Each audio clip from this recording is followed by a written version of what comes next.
솔직히 우리 인정할 건 인정합시다. 그래블 자전거 애매한 건 맞잖아요. 이게 왜 자꾸 커뮤니티에서 논란이 생긴지 잘 이해는 안 되는데, 이 영상을 클릭하신 분들은 그래블 자전거가 뭔지 너무나 잘 알고 계시겠지만, 혹시나 호기심에 들어온 분들이 계시다면, 그래블 자전거는 기본적으로는 로드사이클의 형태를 가지고 있는데 타이어가 조금 더 굵고요, 산악 자전거에서 볼 수 있는 타이어를 가지고 있고, 거기에 여러가지 가방들을 달아서 임도나 비포장도로 같은 데를 달릴 수 있게끔 나온 자전거예요. 이걸 자동차에 비유를 해보자면 소나타에 오프로드 타이어를 끼고 루프렉 달아서 그 위에 루프 캐리어 달아놓은 그런 차라고 생각하시면 돼요. 뭘 하고 싶었는지 이해는 하겠는데 조금 난해하죠? 자전거를 잘 모르는 사람이 그래블 자전거를 보면 로드사이클이랑 비슷하게 생겼는데 저거 빨리 갈 수 있는 거 아니야? 라고 생각을 하시겠지만, 자전거에 달아놓은 가방들도 워낙 많고요, 자전거 자체도 좀 표면적이 넓기 때문에 공기 저항을 굉장히 많이 받게 됩니다. 거기다가 타이어는 MTB랑 비슷하다고 했잖아요. 그러다 보니까 로드사이클이랑은 다르게 접지력이 조금 많은, 소위 말하는 그 깍두기가 많이 달려있는 타이어를 가지고 있거든요. 그래서 구름 저항도 굉장히 많이 발생합니다. 그러면 승차감은 좋지 않을까? 라고 생각을 하기엔 물론 로드사이클보다 승차감이 좋은 건 맞는데, 산악 자전거들처럼 서스펜션이 달려있는 건 아니기 때문에 또 그만큼 승차감이 또 좋은 것도 아니에요. 그러면 왜 자꾸 이 그래블 자전거가 국내로 유입이 되고 이게 자꾸 만들어지는가를 생각해보면,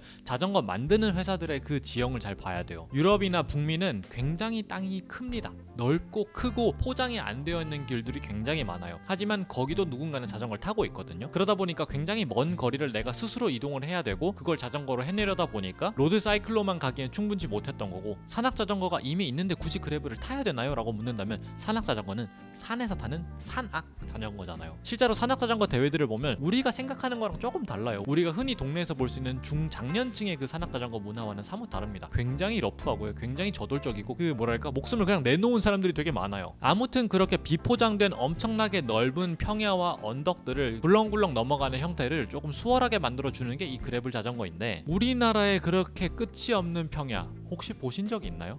논밭은 보신 적도 있을 거예요. 하지만 정말 아무도 손대지 않은 평야, 그냥 길 하나 나 있는 평야, 이런 건 우리나라에 거의 없을 겁니다. 제가 아는 한 없어요. 우리나라는 워낙 크기도 작다 보니까 포장도 너무 잘 되어 있고요. 우리나라에서 표현하는 낙타등이라는 코스는 실제로 낙타등처럼 생기긴 했지만 그 각이 좀 가파릅니다. 낙타등이 막 으짜 오짜 으짜 오짜 이런 느낌이거든요. 그런데 이 그래블 자전거들을 홍보하는 영상들을 보면 그 낙타등이 어떤 느낌이면 약간 이런 느낌이에요. 약간은 감이 오시죠? 우리나라의 그런 지질학적 특성이 이렇다 보니까 오르막은 정말 힘들게 막 온갖 짐 달고 자전거 무게도 무겁고 그런 상태로 열심히 막 올라가요. 그렇게 막 필요 없는 중력들 덕지덕지 몸에 붙여가면서 힘겹게 오르막을 올라가고 나면 내려갈 때는 속도에서 엄청나게 많은 손해를 보게 되거든요. 그래서 오르막을 올라갈 때도 내가 가장 느렸는데 내리막을 내려갈 때도 내가 가장 느린 사람이 될 가능성이 되게 높습니다. 게다가 우리나라 또 어떤 나라입니까? 비교를 정말 끊임없이 하는 나라 아니에요. 평지에선 로드사이클이랑 나를 비교하면서 쟤네들은 진짜 빨리 가는데 나는 왜 이렇게 느리냐? 라는 그런 불평을 하게 되고, 인도나 싱글 코스에선 사실 그래블은 그 싱글 코스를 가보지도 못하겠지만 아무튼 그런 MTB의 영역에선 산악 자전거들은 너무나 쉽게 서스펜션과 그런 가변 시포스트와 이런 온갖 충격 흡수 장치를 써가면서 너무나 빨리 다운힐을 내려가는데, 그래블은 이미 지오메트리도 너무 사이클 같기 때문에 굉장히 불안한 상태로 내리막을 내려와야 돼요. 이게 사실 말이 어디에나 쓰일 수 있는 전천후 올라운더 자전거지 사실 어디에도 속할 수 없는 그런 비운의 자전거가 이 그래블 자전거라고 저는 또 생각을 하거든요. 게다가 만약에 여러분들이 혼자 자전거를 타는 걸 즐기시는 분이라면 그래블 자전거는 더더욱 재미가 없어질 거예요. 왜냐하면 수도권 근처에 그래블을 온전히 즐길 수 있는 코스가 없습니다. 사실 진짜 없다기보다는 아직 코스가 개발이 안 됐다라고 표현을 하는 게 조금 더 맞겠죠. 100번 양보해서 서울 근처에 그런 그래블 코스가 있다고 해도 반드시 차를 끌고 나가야 되는 곳일 겁니다. 와, 코스 너무 없는데? 안 되겠어, 내가 개발을 해야겠어. 그렇게 낙심하면서 내가 직접 개발한 암흑의 임도를 나 혼자서 타다가 혹시나 다친다? 그 임도에 누가 언제 지나갈지 사실 아무도 모릅니다. 그래서 어떤 라이딩 코스에 덧대어봐도 이 그래블 자전거보다 더 나은 선택지가 존재할 수밖에 없어요. 이런 것들이 결국 다른 자전거를 즐기는 분들이 그래블 자전거를 보면서 얘는 이런 것들이 부족해서 안 돼 라고 손가락질하는 그 이유라고 저는 생각을 합니다. 하지만 저는 이 관점에 정말 큰 오류가 하나 있다고 생각을 해요. 바로 자유도는 왜 반영을 해주지 않는가 입니다. 로드사이클은 말이죠, 정말 포장이 잘 된 길에서만 타야 됩니다. 눈이나 비 같은 악천후를 만나게 되면 그냥 올스탑이에요. 꼼짝도 못합니다. 게다가 소지품은 저지 뒷주머니에 들어가는 수준 정도밖에 챙길 수 없고요. 거기서 한 발 더 나아가봤자 카고 빕쇼 정도고요. 거기서 한 발 더 나아가봤자 핸들바백 정도예요. 커봤자 20리터입니다. 여기저기 가방 덕지덕지 달 수는 있는데, 그러면 사이클이 갖고 있던 그 고유의 스피드라는 그 항목을 내려놓을 수밖에 없어요. 산악 자전거는 부피랑 무게에서 좋은 점수를 받을 수가 없어요. 기본적으로 다른 자전거들보다 휠베이스도 길고요. 산악 자전거는 자전거는 앞에서 봤을 때 그 조금 더 뚱뚱하다고 봐야 돼요. 그러다 보니까 집에서 보관하기도 힘들 뿐만 아니라 장거리 코스를 나가거나 원정 라이딩을 갈 때, 타 지역의 라이딩을 갈 때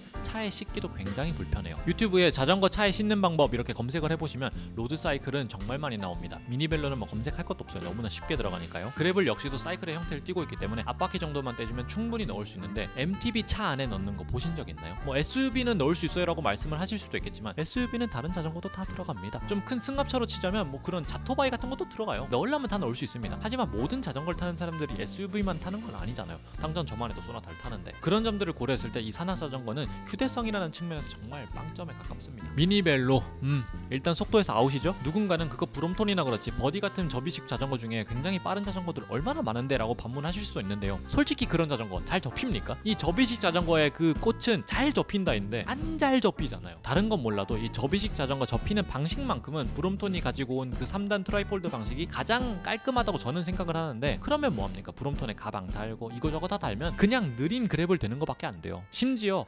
브롬톤으로는 임도 못 갑니다. 물론 그런 그래블 타입의 브롬톤이 나와 있는 걸로 알고는 있는데 걔도 애매한 건 마찬가지예요. 사실 이런 식으로 각 자전거마다 흠을 잡기 시작하면 정말 한도 끝도 없습니다. 모든 자전거는 흠이 있고 모든 자전거는 단점이 있기 마련이에요. 그게 나한테 치명적이냐 아니냐의 차이일 뿐인 거죠. 그런 점에서 그래블 자전거는 그 어떤 코스에서도 두각을 나타내지 않아 라는 그 말은 거꾸로 뒤집어 놓으면 그 어떤 코스에서도 무난하게 잘 섞여 들어간다는 장점이기도 해요. 여기까지 온갖 자전거의 흠이란 흠은 다 잡았어요. 그래블 자전거 애매하다고도 표현을 했어요. 그러면 쌍수로 너는 그래블 자전거 싫어하냐? 라고 묻는다면 아니요, 저는 다음 자전거 그래블 살 겁니다. 이건 제가 거의 한 4년쯤 했던 고민인 것 같고 언젠가는 실현될 고민입니다. 그냥 시기의 차이일 뿐이지 저는 다음 자전거 그래블 살 겁니다. 그래서 딱 잘라서 추천을 하냐 안 하냐 라고 묻는다면 추천을 하기는 하는데요. 그래블 자전거는 추천하는데 여러가지 조건이 좀 많이 붙습니다. 그래서 들어보시고 저 조건들 나는 좀 부합이 된다 하시면 그때 그래블 사시는 걸 좀 추천을 드릴게요. 첫 번째는 자전거의 경험 유무입니다. 이게 그냥 따릉이 같은 그런 아무런 생활 자전거, 그런 공유 자전거 개념이 아니에요. 나만의 자전거를 가지고 일정 기간 이상 누가 봐도 얘는 자전거가 취미인 것 같아 라고 표현할 수 있을 정도로 내가 좀 자전거를 즐겨 보았는가. 그래서 어떤 분들은 자전거 처음 입문할 때 그래블 자전거를 추천하시는 분들도 계시던데 어떤 말씀인지는 저도 너무나 공감을 하지만 저는 사실 비추입니다. 차라리 100만 원이 안 되는 그런 로드사이클 중고라도 한번 타보시고 결정하는 걸 좀 권하고 싶어요. 그 저가의 자전거를 타면서 판단을 해야 됩니다. 내가 스피드를 좋아하는 사람인지 내가 힐링을 좋아하는 사람인지